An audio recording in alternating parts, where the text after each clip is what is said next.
Hey, what's going on YouTube? It's Trader to the Living. I'm back today to make a video on the MPCs. New MPC dropped this week, the Key 37. A lot of people are really excited about that. Some quick news real quick. Big week this week. The channel hit over 1,000 subscribers, which is awesome. Thank you guys so much. Really appreciate everyone who's subscribed, watched the videos. If you like this video and you're new here, please consider subscribing to the channel. All right. So the new MPC Key 37 dropped.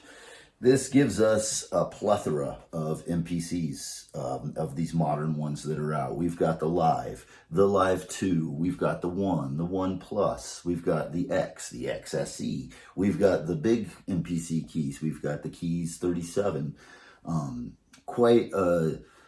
Quite an assortment of different models to choose from, and it can be probably a little confusing if you're coming in, say you're new to the MPCs, you want to get an MPC, which one is right for you. So this comes down to a few factors.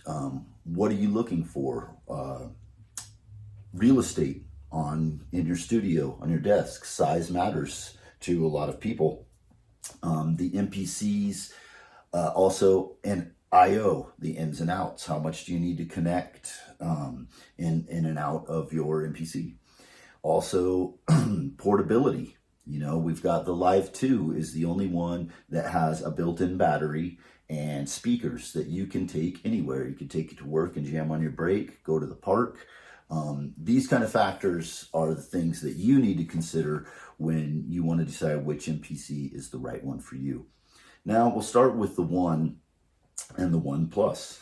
I believe the regular one's been discontinued along with the along with the Live and with the original X. I don't think they are making new ones of those anymore. They've been replaced. So we'll focus on the ones that are actually available new, although there's nothing wrong with finding a used on Reverb or eBay or something, finding a cheaper used original one or Live if those models fit your needs. So the 1 Plus, small footprint, has a lot of dedicated buttons to it. I own the 1 and I own the XSE. Now, the workflow on the 1 Plus is really good. It's got dedicated buttons, a lot less menu diving. On the Live 2, you have to rely more on the touchscreen. The 1 Plus has dedicated stuff that you can get around the workflow faster, in my opinion. It does only have the 2 ends, stereo in, stereo out. It's got MIDI. The new 1 Plus has Bluetooth. It has smaller pads. The 1 Plus, the Keys, and the Key 37 all have the smaller pads. Now, for me, that wasn't an issue. I liked those pads. But the other models, the Live 2, XSE, have the larger Akai pads. That can be a factor, depending on how big your hands are or whatnot. That's something you'd want to consider. Now, Live 2, you get, like I said, you get the battery, you get, you can add a hard drive into it for your own internal storage to keep your samples and all your stuff on. The speakers, you can take it anywhere. That is a huge selling point, and why it's beloved by a lot of people is because you can take the Live 2 anywhere and just make beats on it. Then we got the flagships. The flagship is the XSE. You get 4 gigs of RAM. All the other models, other than the large keys, the MPC keys, have 2 gig of RAM. Only the XSE and the MPC keys came with 4 gig of RAM. That can be a big factor if you plan to be on using a lot of the plugins that they're releasing. When you start using a lot of these plugins, of these VSTs, Fabric XL or the new Juno, was it Tajura, or I forget what it's called, the new Juno one, or Mini D, the piano, stage piano, all these. There's a whole assortment of VSTs that come with it, and then ones you can buy and add. but you get too many of those going and you can max out the processing power of your MPC. Now, so the extra 2 gig can be a huge difference. Also, as far as further firmware and updates coming out, obviously having the 4 gig of RAM compared to the 2 is going to be helpful for future proofing it to run properly with the firmware, which Akai keeps adding and releasing new firmwares and updates and giving us all kinds of cool stuff. So then you have the keys. The original keys came out a year or 2 ago. Has the 4 gig. It has the smaller pads of the MPC 1 and 1 Plus. If you're a keys player, like you are a keyboard player, that's probably the one to get, because you get the full keyboard with basically an MPC 1 put into it.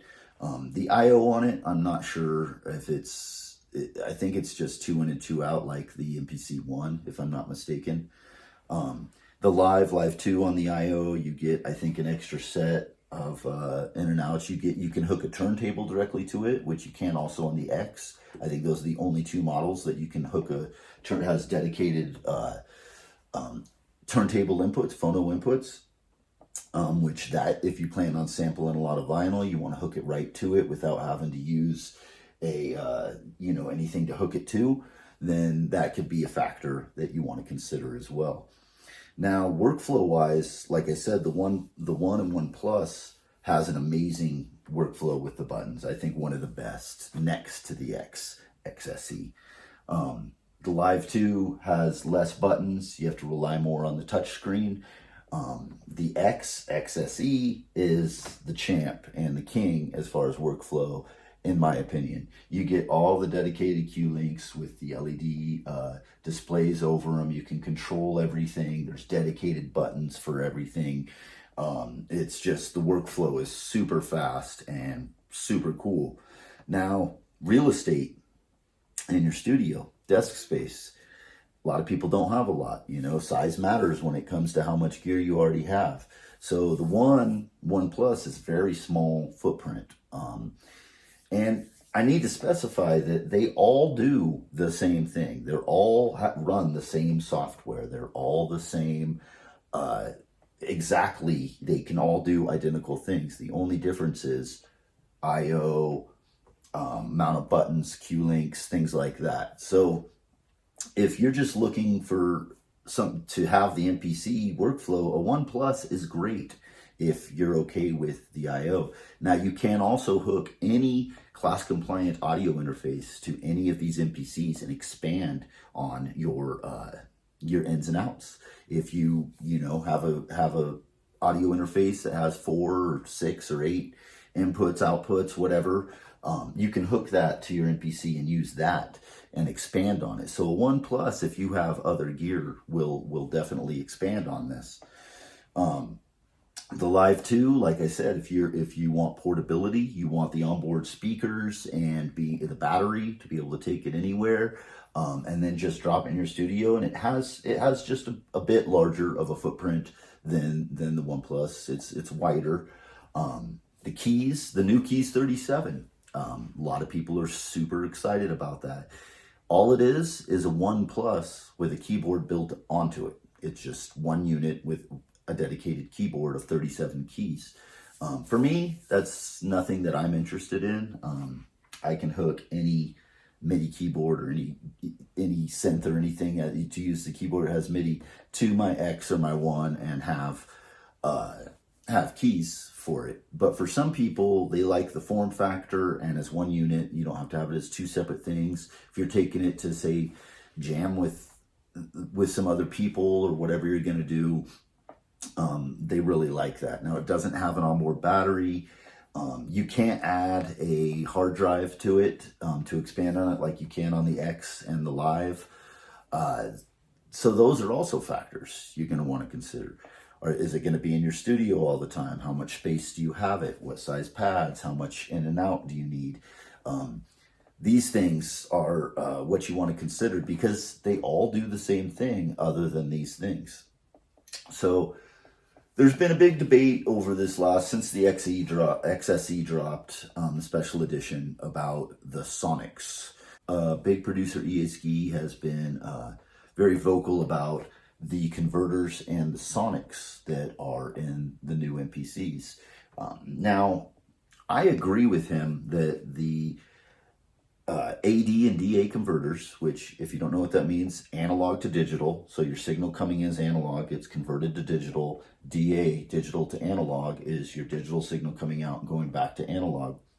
Now, the converters are not the same as the old MPCs. They sound different. The old ones had a color and a sound to them that gave you a punchiness.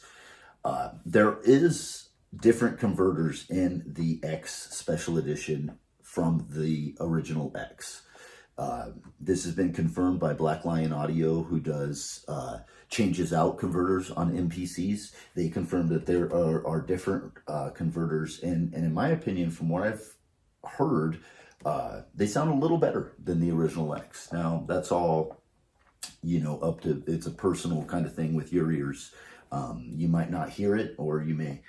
So that's been a big issue. So for me, any MPC you get, if you want to make the sound improve and you're not just dropping the stems directly from the device and then putting them in the computer, which a lot of people do. And in that case, your converters don't matter if that's what you're doing. Converters only matter if you're going out into your interface and recording into your DAW. I use outboard gear, compressors, preamps. The electron analog heat is a huge changer to your sound, right? I can't recommend that device. It's like, I'll never go without the analog heat again. But if you're just doing stems directly in, those things don't matter. So the converters, the audio, the analog to digital, digital to analog, I see a lot of people misconstruing, and I agree with Yaski on this. To me, it doesn't matter so much because I have a lot of outboard gear and whatnot. And I personally, I don't make just boom bap and one genre. I like to start with kind of a really neutral sound and then color it myself as I go. But for some people, they want those drums to hit with that sound right out.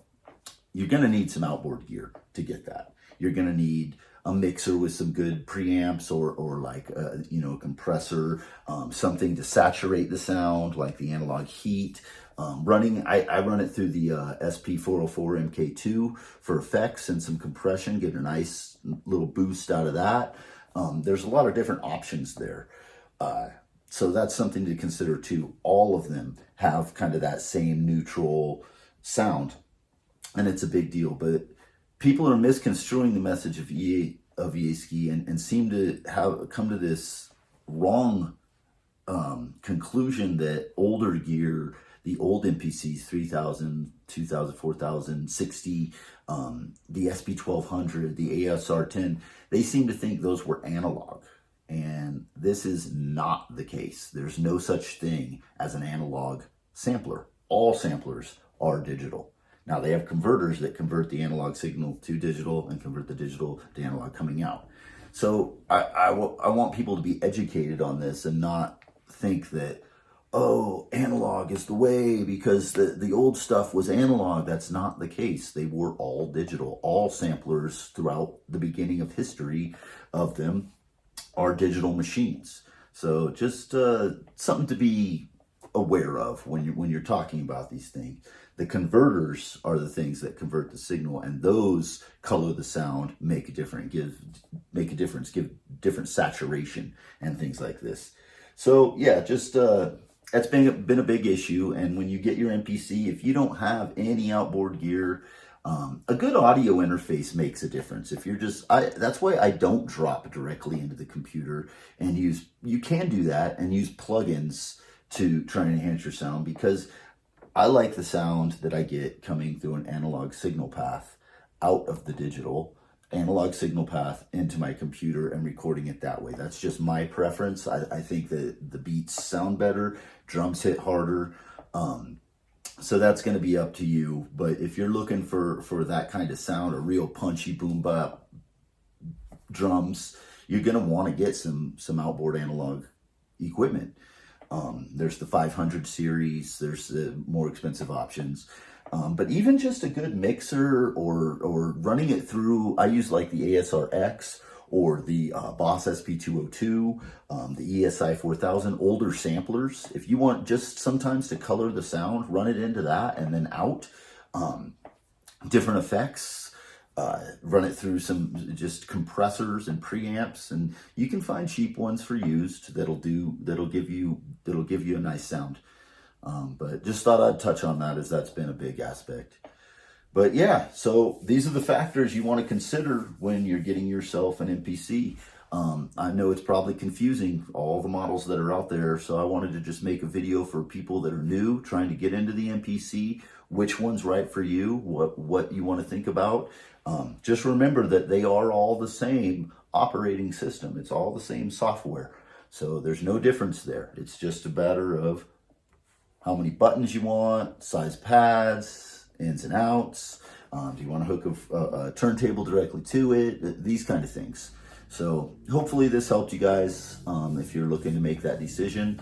And if you have any questions or anything that I missed, I'm sure I missed a lot. But let me know down in the comments. Yeah, please, if you made it this far into the video, like it, subscribe to the channel if you haven't, and I'll see you guys on the next one. Peace.